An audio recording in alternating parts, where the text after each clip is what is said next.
పరకాల ప్రభాకర్ గారు అని చెప్పని ఆయన ప్రశ్నలు వేస్తున్నాడు. చెప్పండి మేము 151 నుంచి 11కు వచ్చిందే మీకు కనపడుతుందా? అదే గుర్తుంటుందా?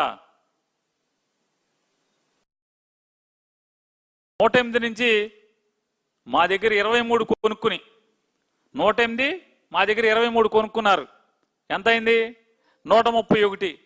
131 నుంచి 23కి పడ్డారు. తెలీదా అది? 131 నుంచి 23కి పడ్డారు కదా, అది గుర్తులేదా? అది యాది లేదా? 151 నుంచి 11 యాది ఉందా? అరే నువ్వు 23 నుంచి 164కి వచ్చినప్పుడు మేము 11 నుంచి 170కి రాలేమా ఏంటి? అరే ప్రజలు ఓటేయాలి కానీ, ప్రజలు మనని ఎత్తి కూర్చోబెట్టాలే కానీ 170 ఏంటి 173 కూడా వస్తాం. పెద్ద విషయం ఉంది.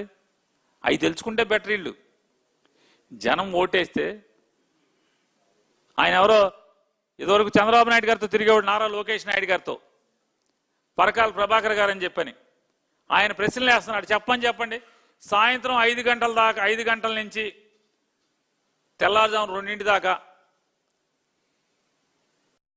12.5% ఓటింగ్ ఎందుకు జరిగింది? రాత్రి 12 కాడి నుంచి తెల్లారుజాము 2:30 దాకా 3,500 బూతుల్లో ఓటింగ్ జరిగింది. ఇది విచిత్రం కదా? ఇది సమానం చెప్పండి. చెప్పాలి కదా. ఆడి చెప్పే, మీతో పాటు తిరిగాడు కదా పరకాల ప్రభాకర్ గారు, ఆయనకి చెప్పే ధైర్యం ఉందా మీకు? పవన్ కళ్యాణ్ గారితో తిరిగాడు, చంద్రబాబు నాయుడు గారితో తిరిగాడు, ఇద్దరితో తిరిగాడు పరకాల ప్రభాకర్ గారు. ఆయన అడుగుతున్నాడు కదా చెప్పండి. తర్వాత మా 11 సంగతి చెప్తాం, 11 నుంచి 170కి ఎట్టా వస్తామని చెప్తాం.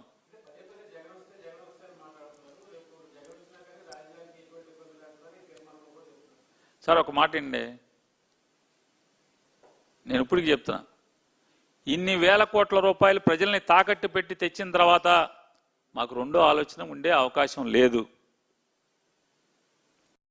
ఇన్ని వేల కోట్ల రూపాయలు జనాన్ని తాకట్టు పెట్టి తీసుకొచ్చి జనాన్ని తాకట్టు పెట్టి తెచ్చిన తర్వాత చేయగలిగేది ఏముంటుంది?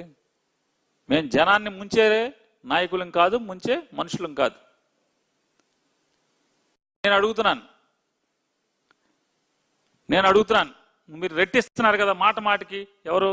లోకేష్, పవన్ కళ్యాణ్, చంద్రబాబు, వీళ్ళందరూ కూడా. ఏమయ్యా నువ్వు మార్చగలిగినప్పుడు, కేంద్రంతో సవరణ చేయగలిగినప్పుడు మా ప్రభుత్వం సవరణ చేయడానికి అవకాశం లేదేంటి? మామూలుగా అడుగుతున్నా. మేము చేసే ఆలోచన లేదులే, ఎందుకంటే మాకు ఇన్ని అప్పులు తెచ్చాక మేము ఇంకా మాకు ఆలోచన ఏముంటుంది?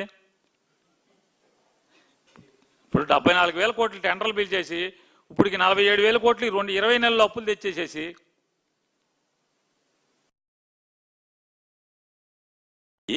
ఏంటి జరిగిపోతుంది? 2014లో మన్మోహన్ సింగ్ చేసిన చట్టాన్ని సవరణ చేస్తున్నారు, అంతే కదా? ఇంకేమైనా జరుగుతుందా? రాజ్యాంగం ఎన్నిసార్లు మార్చారు? అట్లాంటి చట్టాలు ఎన్ని మారో? అంటే నేను ఎక్కువ తక్కువ మాట్లాడుతున్నా, మీ గురించి చెప్తున్నా నేను ఈ మాటలు. ఎవడో మార్చలేదు, ఎందుకు ఈ పిచ్చి మాటలు ఎందుకు అంటున్నా నేను. రాజ్యాంగ సవరణ మీరు మోడీ కలిసి చేయగలిగినప్పుడు ఏంటి పెద్దనా జరగకూడని విషయం ఏంటి ఇది భారతదేశంలో? అమెరికాలో జరగట్లేదేంటి? పొద్దున సంతకం పెడుతున్నాడు, సాయంత్రం క్యాన్సిల్ అంటున్నాడు ట్రంప్. ఇవన్నీ పిచ్చి మాటలు, ఊరికే జనాల్ని మోసం చేసే మాటలు ఎందుకు? నేనంటే నిజంగా ఈ రాష్ట్రాన్ని నాశనం చేశారు అమరావతి పేరు మీద, సర్వనాశనం చేశారు.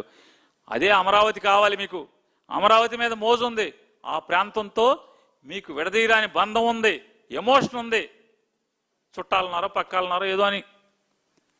అరే డబ్బులు ఎట్టుకుంటే పోయేది కదా, ఈ రాష్ట్రం నాశనం అవ్వకుండా ఉండేది, ప్రజలకు తాకట్టు పెట్టకుండా ఉండే అవకాశం ఉండేది. ₹1 కోటి జిమ్మేసినా సరే జనాలకి, రైతుల్ని ఆనందంగా ఇచ్చేవాళ్ళు. ఆ డబ్బులెట్టి ఎక్కడో కొనుక్కునేవాళ్ళు. ఇవాళ ఆ కోటి ఇన్ని కోట్లు అయ్యేది. ఇవాళ అగమ్య గోచరంతో ఏడుస్తున్నారు త్రిశంకు సర్గంలో రైతులు. వాళ్ళు ఏడుస్తున్నారు, రాష్ట్ర ప్రజలు ఏడుస్తున్నారు. సమ్మగా ఉంది ఎవరికయ్యా అంటే ఈ కాంట్రాక్టర్లు, ఆ కంపెనీ ఈ కంపెనీ, బిఎస్ఆర్, ఓఎస్ఆర్, మెగా, ఈగా ఆ కంపెనీలు, బిఎస్ఆర్ పోలిన కంపెనీలు ఉన్నాయి. ఈ కంపెనీల వాళ్ళు చంద్రబాబు నాయుడు గారు, ఈ కంపెనీ పవన్ కళ్యాణ్ కంపెనీ, లోకేష్, చంద్రబాబు నాయుడు ఈ కంపెనీ, ఆ కంపెనీలు, ఈ కంపెనీలు మాత్రమే సమ్మగా ఉన్నాయి. జనానికి ఏడుపుగా ఉంది, అమరావతి రైతులకు ఏడుపు అని. ఏమండి 2014, 2015, 2016లో వైఎస్ఆర్ కాంగ్రెస్ పార్టీ వాళ్ళ మీద అప్పటి కంప్లైంట్లు ఇవాళ తీసుకుని కేసులు కడుతున్నారు కదా. అప్పుడు ఎత్తుకుపోయిన వాళ్ళందరూ కేసులు కట్టి రికవరీ చేయండి. ఎందుకంటే 5 ఏళ్ల క్రితం 6 ఏళ్ల క్రితం జరిగినటువంటి సంఘటనల మీద నేర పరిశోధన చేసేటువంటి నైపుణ్యమైనటువంటి వ్యక్తులను సిట్టుల్లో మీరు పెట్టుకుని చేస్తున్నారు కదా, చేయండి. ఎత్తి లోపలేయమంటున్నాను నేను. మేమేమన్నా అంటే అమరావతి ఇది గుదిబండ అవుతుంది, అప్పుల కుప్ప అవుతుంది, ఈ రాష్ట్రం మోయలేనంత భారం అవుతుందని చెప్పని మేము ఆ రోజు ఆలోచన చేసామని చెప్పాం. ఇవాళ మీరు ఇన్ని వేల కోట్లు కట్టి ఇక్కడ ఖర్చు పెట్టేశాక మేమన్నా మూర్ఖులం ఏంటండి? మీకులాగా తప్పుడు ఆలోచనలు ఉన్నాళ్ళమా? ఆ రోజు 3% మాత్రమే అమరావతికి ఖర్చు పెట్టాల్సిన బడ్జెట్లో 3% మాత్రమే మీరు ఖర్చు పెట్టారు. కాబట్టి ఉన్న అసెంబ్లీని, కట్టిన తాత్కాలిక అసెంబ్లీని పర్మనెంట్ అసెంబ్లీగా మేము మార్చుకుని ఇక్కడ అసెంబ్లీ జరగాలి, అక్కడ కర్నూలు జరగాలి, ఇక్కడ జరగాలి, ఖర్చు లేకుండా పని అవ్వాలి, సింపుల్గా 1000 కోట్లు 2000 కోట్లతోనే పని అయిపోవాలి, ప్రజలకు భారం అవ్వాలి, అవ్వకూడదు, రాష్ట్రం అభివృద్ధి పదాన్ని పరిగెత్తాలని చెప్పి ఆలోచన చేశాం. కోర్టులో మీకున్న పలుకుబడితో ఉపయోగించుకున్నారు. పాపపు సొమ్ముతో పెద్ద పెద్ద లాయర్లను పెట్టుకున్నారు. మా ప్రయత్నాన్ని కదలకుండా మీరు చేశారు, అయిపోయింది.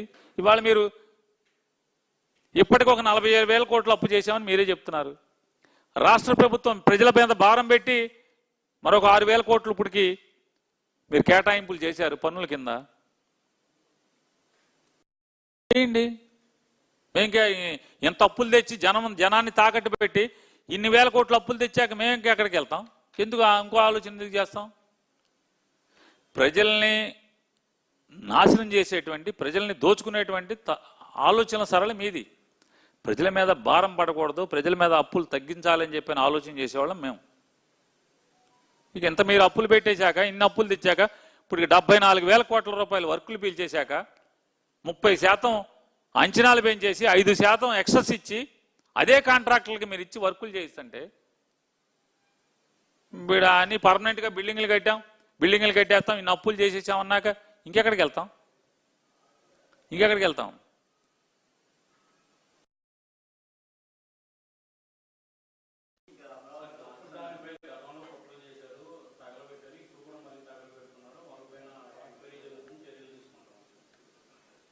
ఏమండి?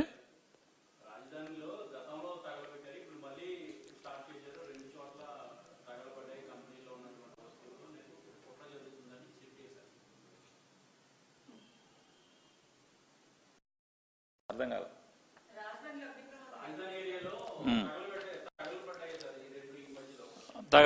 అసెంబ్లీలో వారు అది కూడా మాట్లాడారు. ఏమనంటే 3 సార్లు అగ్ని ప్రమాదాలు జరిగినాయని. అసలు చంద్రబాబు మనస్తత్వం ఎంత నీచంగా ఉంటుందంటే నాయుడు గారిది. ఫైర్ యాక్సిడెంట్ అని పేపర్లో రాగానే ఇందులో కుట్రకోణం ఉంది, పోలీసులు మీరు తొందరగా అందులో ఎవడున్నాడో లాగా అంటే వైసీపీని ఎవడన్నా అరెస్ట్ చేయమని. వాళ్ళు ఏం చెప్తున్నారు పోలీసులు? చంద్రబాబు నాయుడు గారికి సాల్లే ఆపోయా బాబు, ఆ కాంట్రాక్ట్ కంపెనీ వాడు 4 నెలల నుంచి ఆ సెక్యూరిటీ గార్డుకి జీతం ఇవ్వలేదంట. 4 నెలల నుంచి జీతం ఇవ్వకపోగా ఆడిని డబుల్ డ్యూటీ చేయమంటున్నారంట. ఆడి ఫ్రస్ట్రేషన్లోకి వెళ్ళి ఆడు అంటించాడని చెప్పని పోలీసులు చెప్తున్నారు. సిగ్గు లేకుండా అసెంబ్లీలో ఈ రోజుకి మాట్లాడతాడు. పోలీసు ఏమో ఆ కాంట్రాక్ట్ కంపెనీ వాడు ఎవడైతే చంద్రబాబు నాయుడు బాగా డబ్బు ఎత్తేసి కాంట్రాక్ట్కి ఇచ్చాడో ఆ కాంట్రాక్ట్ కంపెనీ వాడేమో సెక్యూరిటీ గార్డుకి జీతాలు ఇవ్వట్లేదు 4 నెలల నుంచి. 1 నెల 2 నెలలు కాదు, 4 నెలల నుంచి. ఇది పోలీసు చెప్తున్నారు, నేను చెప్పట్లా. తెలుగుదేశం పార్టీ సోషల్ మీడియా అంతా కూడా వస్తుంది. 4 మాసాల నుంచి జీతాలు ఇవ్వట్లేదు ఆ కంపెనీ. ఇవ్వకపోగా సూపర్వైజర్ డబుల్ డ్యూటీ చేయిస్తున్నాడు, పగలు రాత్రి డ్యూటీ. ఆడు ఫ్రస్ట్రేషన్తో కాల్చాడని చెప్పి ఇప్పుడు సూపర్వైజర్ ఆ జీతాలు ముందేమో పట్టుకోగానే పోలీసులు, టీడీపీ సోషల్ మీడియా, చైతన్య రథం, ఆ రథం ఈ రథం, అమరావతి న్యూస్ ఇట్లాంటిన్నింటిలో ఎంత వచ్చింది. ఈనాడు ఆంధ్రజ్యోతికి వచ్చేప్పటికి మింగేశారు. అశ్వత్థామ హత కుంజరాలుగా 4 నెలల జీతం ఆపేశారు. సూపర్వైజర్ ఎక్కువ డ్యూటీ వేయటం వల్ల ఫ్రస్ట్రేషన్లు అంటించాడని చెప్పని ఆ 4 నెలల జీతం మింగేశారు. అశ్వత్థామ హత కుంజర. అంత నీచంగా ఆయన ఆలోచిస్తాడు. మన దురదృష్టం, 80 ఏళ్ల మనిషి అంత నీచంగా ఆలోచిస్తాం. పడవలు కొట్టుకొస్తే, వరదకి పడవలు కొట్టుకొస్తే పడవలు వైసీపీ కొట్టనంటాడు. నీచం కాదా అని అడుగుతున్నా. పోనీ పడవలు కొట్టు రావడం మొదటిసారా? చంద్రబాబు నాయుడు టైంలో కూడా పడవ కొట్టుకొచ్చింది కదా. అరే గొల్లపూడిలోనో ఆ పైన ఇంకా ఇబ్రహీంపట్నం ఫెర్రీ దగ్గర తాడు దిగిపోతే వరదకు వచ్చి ఇక్కడికే వస్తాయి. ఇంకెక్కడికి వెళ్తాయి? కృష్ణా బ్యారేజీ దగ్గర రాక ఇంకెక్కడికి వెళ్తాయి? చంద్రబాబు ఇంటికి వెళ్ళాలేంటి?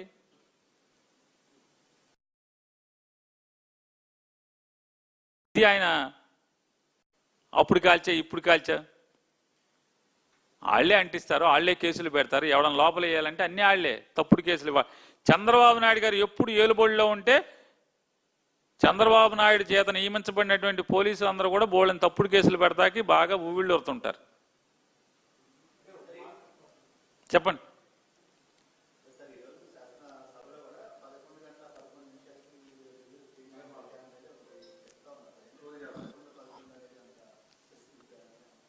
చంద్రబాబు నాయుడు గారి జాతకం ప్రకారం ముహూర్తం బాగుంది, ఏమో అడగపోయారు. మరి మీరు అక్కడ అడగాలి కానీ నన్ను అడిగితే ఉపయోగం ఉంది.